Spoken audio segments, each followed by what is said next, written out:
And नमस्कार। आज की इस वीडियो में हम बात करेंगे रिसीव्ड प्रोनाउंसिएशन के बारे में। तो रिसीव्ड प्रोनाउंसिएशन रिलेट करता है ऐसी एक्सेंट या ऐसा प्रोनाउंसिएशन जो इंग्लिश लैंग्वेज में किया जाता है। और हम सब जानते हैं कि जो रिसीव्ड प्रोनाउंसिएशन जो कॉन्सेप्ट है वो आया है ब्रिटिश इंग्लिश से।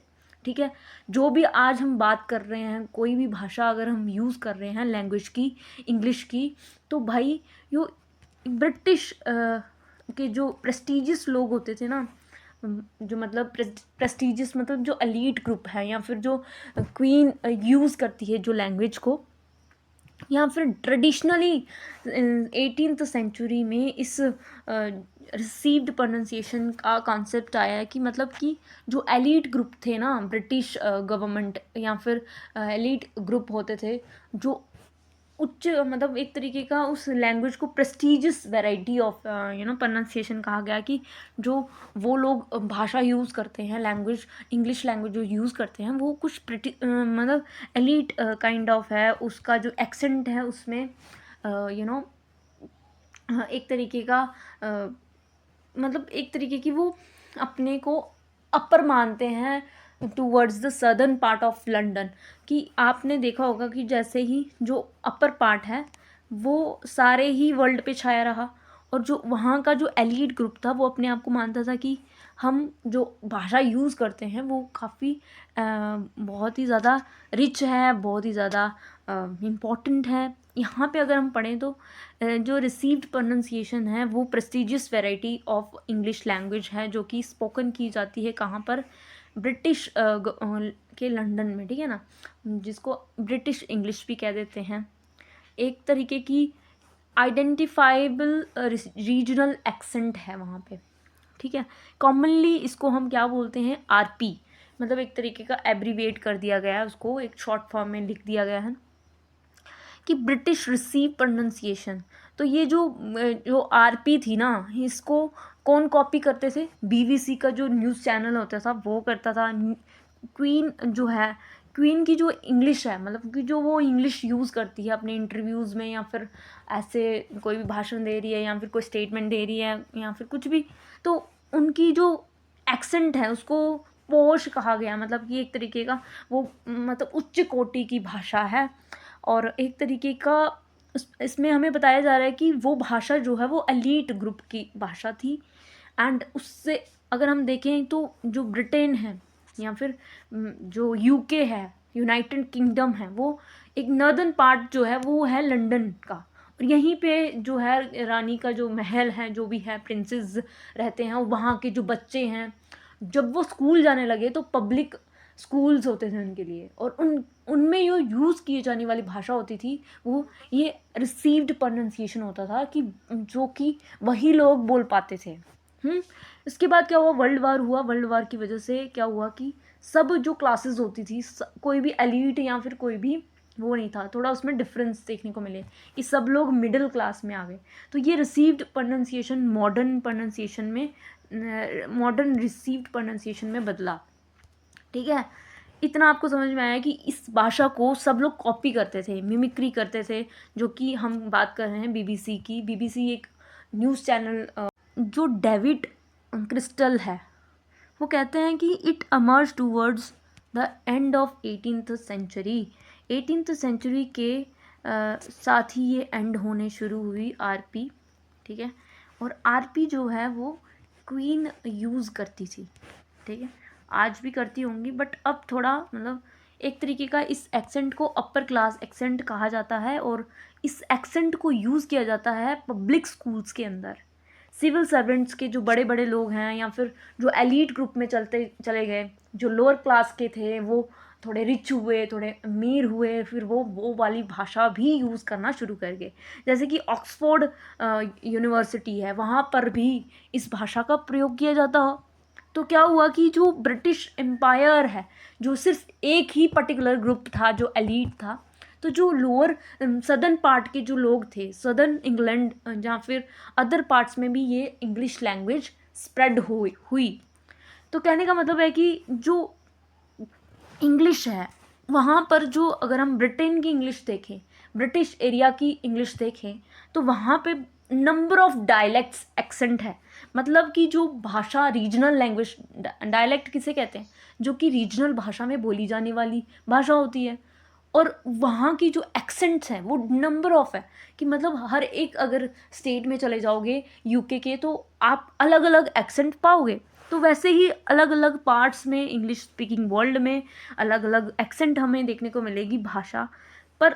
हम देख सकते हैं कि हम नोटिफाई कर सकते हैं कि भाई ये इंग्लैंड के कुछ एरियाज़ में या फिर मैनी लोकल एक्सेंट हमें पाई जाती है। और डायलेक्ट्स, ये जो बोली होती है ना, एग्जिस्टेंस ऑफ बोली है ना, raise our problem for the student wishing to learn.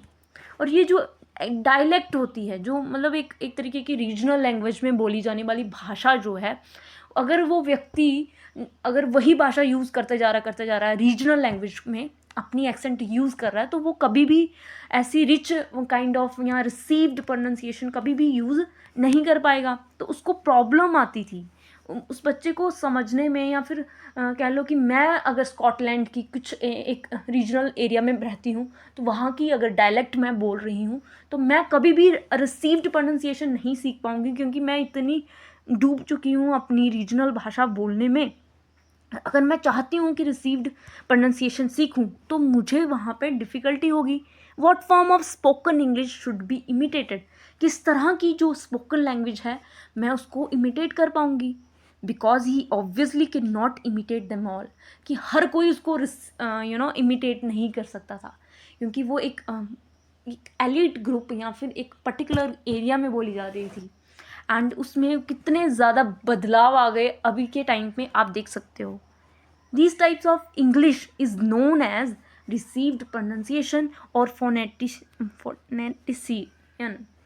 तो जो साउंड भाषा की पकड़ पर बात करते हैं कि भाषा कैसे प्रोड्यूस होगी या फिर साउंड उसकी कैसी प्रोड्यूस होगी, ये सब उसको क्या कहते हैं, ऐसी भाषा को आरपी, जिसमें कॉपी की जाती है उस भाषा जो ओरिजिनल लैंग्वेज है जो बोली जा रही है या फिर क्वीन यूज़ कर रही है, उसको इमिटेट किया जाता है। तो इसी को हम क्या कह देते हैं, आरपी।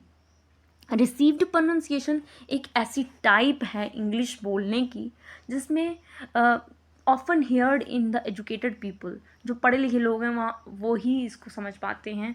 सदर्न इंग्लैंड के भी ये मेजॉरिटी जो लंदन के जो लोग हैं वो लोग बोलते हैं, और लंदन में जो यूनिवर्सिटीज़ है वहाँ पे बोली जाती है, और ऑक्सफोर्ड हो गया, कैम्ब्रिज हो गया, ये जो यूनिवर्सिटीज़ है यहाँ पर भी इसका यूज़ होता है।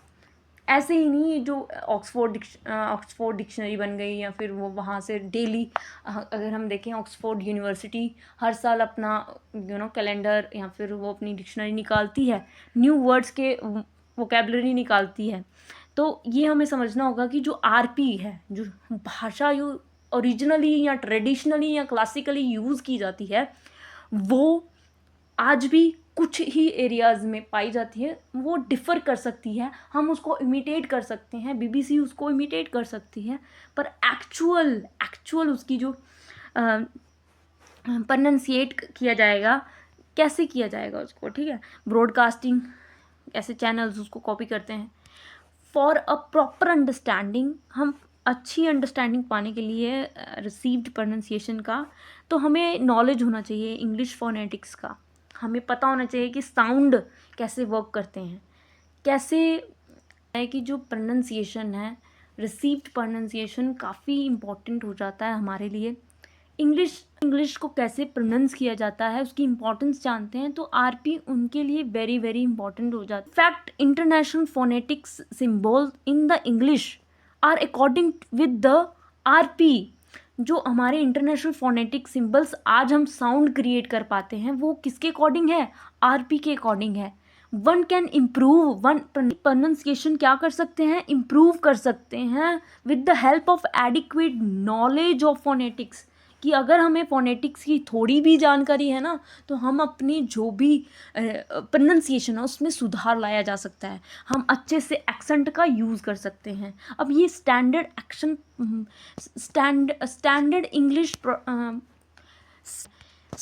इंग्लिश प्रोनाउंसिएशन क्या होती है, तो स्टैंडर्ड इंग्लिश प्रोनाउंसिएशन होती है इंग्लिश इंग्लिश को समझने के लिए, इंग्लिश को from the educational point of view, single type of pronunciation should be prescribed for the whole country.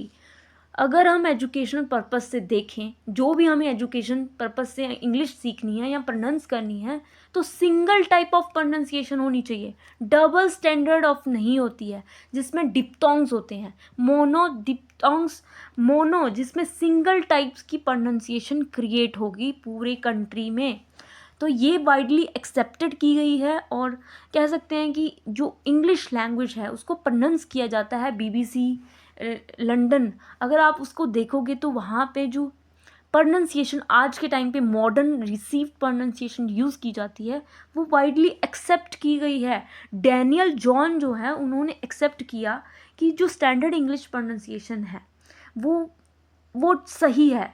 He has based his dictionary on the pronunciation of English pronounced dictionary। जो Daniel John है उन्होंने अपनी एक dictionary publish करी जिसमें उन्होंने बताया कि कैसे प्रोनाउंस करना है, इंग्लिश को कैसे प्रोनाउंस किया जाएगा, पैटर्न बताया गया उसमें कि कैसे प्रोनाउंस किया जाता है। आप डिक्शनरी खोल के देखिए एक बार और उसमें लिखा होगा कि किस तरह से इसको प्रोनाउंस करना है, ठीक है। तो एक तरीके का पैटर्न बताया गया होता है डिक्शनरी के अंदर। तो आपको ये समझ में आना चाहिए स्टैंडर्ड क्या होता है। कि हमने ये समझा कि रिसीव्ड प्रोनाउंसिएशन क्या होता है, तो रिसीव्ड प्रोनाउंसिएशन तो मतलब एक तरीके का एक पर्टिकुलर एरिया में बोली जाने वाली भाषा जो है वो रिसीव्ड प्रोनाउंसिएशन है। अगर हम SEP की बात करें कि मतलब जो स्टैंडर्ड सिस्टम जो यूज़ होगा पूरे इंटरनेशनल एरिया में, तो वो कौन सा होगा, तो वो कह रहा है कि भाई single type of pronunciation use करिए और वही जो है वो हर जगह आपको काम भी आएगी। और BBC लंदन में अगर आप देखोगे उनका प्रोनाउंसिएशन देखोगे तो वो वाइडली एक्सेप्टेड है, ये बताया गया। और सिर्फ इतना ही है। अगर हम देखें जो प्रोनाउंसिएशन है वो सदर्न इंग्लैंड में, अब जो आज की टाइम में हम जो यूज़ करते हैं वो सदर्न इंग्लैंड में ज़्यादा प्रेवलेंट है। मतलब आज our model should be good speakers of English. अगर हम इंडिया की बात करें तो यहाँ पे भी बहुत अच्छे स्पीकर्स हैं जो हमें बता सकते हैं कि हमें कैसे बोलना है, हमारा एक्सेंट कैसा होना चाहिए। इंडियन लीडर्स हैं बहुत सारे जो हैं वो अपनी स्पीचेस उनकी इंग्लिश में हैं, जैसे कि जवाहरलाल नेहरू को देखोगे, सरोजनी नायडू को देखोगे, या फिर डॉक्टर राधा कृष्णन जो हैं, गोखले जी को देख लो। तो इनके जो इंग्लिश लेक्चर्स हैं या फिर इनके जो साउंड है वो कैसी हैं, हम इनको सुन सकते हैं। हमें पता लगता है कि इनकी जो साउंड है वो भी कहीं ना कहीं जो सदर्न पार्ट ऑफ इंग्लैंड है वैसी ही पार्ट ऑफ इंग्लैंड है वैसी ही एक्सेंट ये यूज़ करते हैं। The records of these speeches are still available. ये जो भी उन्होंने अपनी स्पीच उन्होंने अपनी भाषण में बोली होगी इंग्लिश में, वो अगर आप सुनेंगे तो आपको समझ में आएगा कि वो कैसी लैंग्वेज यूज़ करते थे। लैंग्वेज मतलब कि एक तरीके का फोनेटिक साउंड कैसा क्रिएट होता था। जो ये रिसीव्ड प्रोनाउंसिएशन है ना, ये एक तरीके का कोई ग्रामर नहीं देखता है, एक सिर्फ एक्सेंट प्रोड्यूस करने की मशीन होती है। एक तरीके का आपको एक्सेंट कैसा यूज़ करना है या फिर आपका प्रोनाउंसिएशन कैसा होगा उस पर ये फोकस करता है। इतना आपको समझ में आया? No doubt there are variations in the English pronunciation country to country, place to place. हम देख सकते हैं कि यहाँ पे कुछ भाषाएं जो हैं बहुत ही ज़्यादा एक्सेंट में, या फिर इंडिया में भी आप देखोगे कि अपना टच मिलाया होता है उन्हें अपने ही रीजनल लैंग्वेज के साथ। तो इंग्लिश भी कहीं ना कहीं वेरी कर सकती है प्रोनाउंसिएशन में, पर हमें ये समझना होगा कि बच्चों को जब पढ़ा रहे हैं हम स्टैंडर्ड इंग्लिश प्रोनाउंसिएशन लेके चलेंगे, ठीक है। और एक तरीके का जो सही है जो इंडिया में is that our student have very poor English pronunciation. पर हमें ये पता है कि हमारी जो मदर टंग है वो बिल्कुल अलग है। जैसे हम बिहारी हैं तो हमारी जो बिहारी एक्सेंट है, कुछ शब्द बिहारी है, वो जो हम बोलते हैं वही हमारे इंग्लिश लैंग्वेज में भी आ जाता है कभी कभी।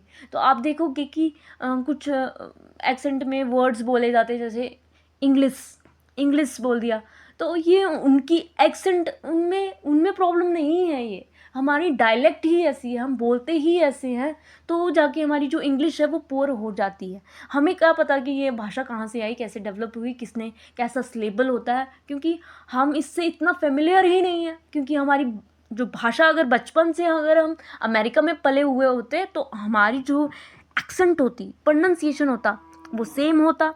बट द फैक्ट इज़ कि our students have very poor English pronunciation. We should know, हमें जानना चाहिए कि क्या कारण हो सकते हैं कि हम पुअर स्टैंडर्ड है हमारे लैंग्वेज में, प्रोनंसिएशन में।